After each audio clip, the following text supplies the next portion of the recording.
বাংলাদেশ জাতীয়তাবাদী স্বেচ্ছাসেবক দল ঢাকা মহানগর দক্ষিণের আন্দোলন সংগ্রামে সেই 28শে অক্টোবর থেকে এই 5ই আগস্ট পর্যন্ত যার আন্দোলন সংগ্রামে সবচেয়ে ভূমিকা প্রতিটি অঙ্গ সংগঠন থেকে যার রাজপথে গান শ্রম মেধা যে দিয়ে এই রাজপথ আঁকড়ে রেখেছেন, আমাদেরকে অনুপ্রাণিত করেছেন আমাদের শ্রদ্ধেয় বড় ভাই এবং ঢাকা মহানগর দক্ষিণের আমাদের অভিভাবক জনাব এ জহিরুদ্দিন তুহিন ভাই এই পর্যায়ে বক্তব্য রাখবেন।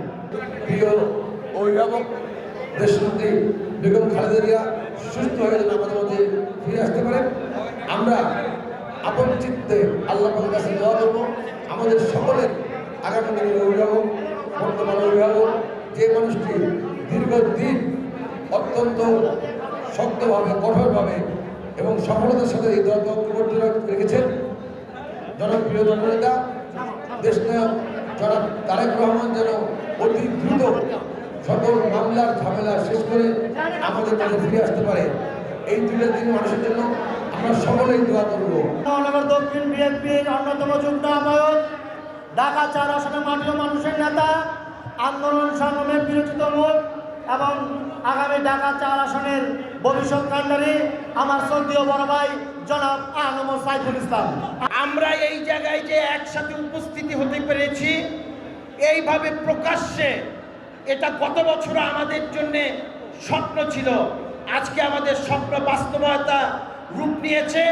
শুধুমাত্র এটা বিএনপির ভারপ্রাপ্ত চেয়ারম্যান জনাব তারেক রহমান ওনার প্ল্যান এবং পরিকল্পনা মাফিক এই ছাত্র জনতার আন্দোলনে ওনার যে কৌশল, সেই কৌশল এবং এই দেশের আপামার জনসাধারণের সবার সম্মিলিত প্রচেষ্টায় আমরা একটা নতুন বাংলাদেশ পেয়েছি।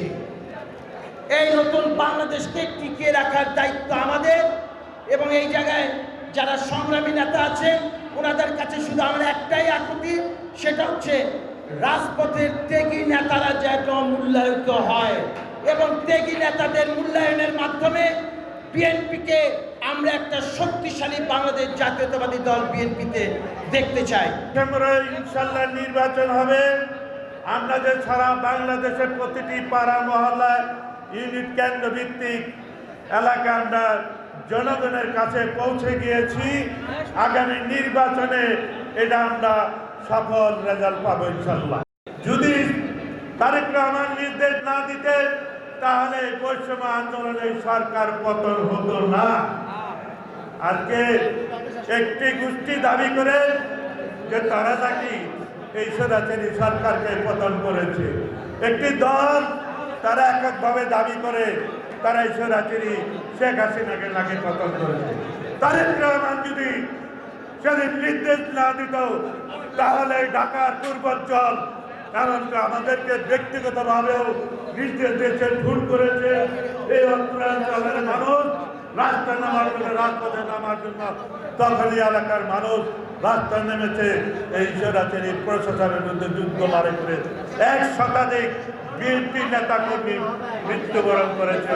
অন্য কোনো দলের অন্য কোনো গোষ্ঠী নেতা কর্মী নিহত হয় নাই।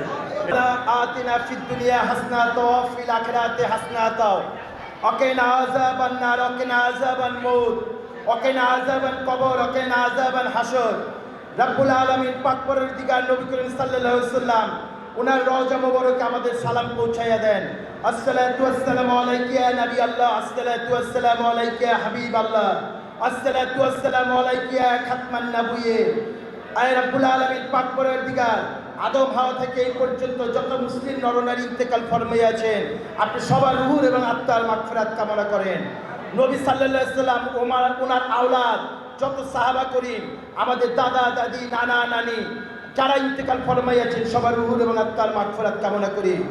রব্বুল আলামিন পাক পরওয়ারদিগার স্বাধীনতার ঘোষক, বিএনপি প্রতিষ্ঠাতা, বহুদলীয় গণতন্ত্রের প্রবক্তা শহীদ রাষ্ট্রপতি জিয়াউর রহমান, যিনি স্বাধীনতা ঘোষণা না করলে হয়তো এই দেশে স্বাধীনতাটা এত সহজ এবং ত্বরান্বিত হতো না। আল্লাহ রাব্বুল আলামিন পাক পরওয়ারদিগার শহীদ রাষ্ট্রপতি জিয়াউর রহমানকে আপনি জান্নাত নসিব দান করেন। আমাদের মা দেশনেত্রী বেগম খালেদা জিয়া, উনি অসুস্থ, ওনাকে সুস্থতা দান করেন।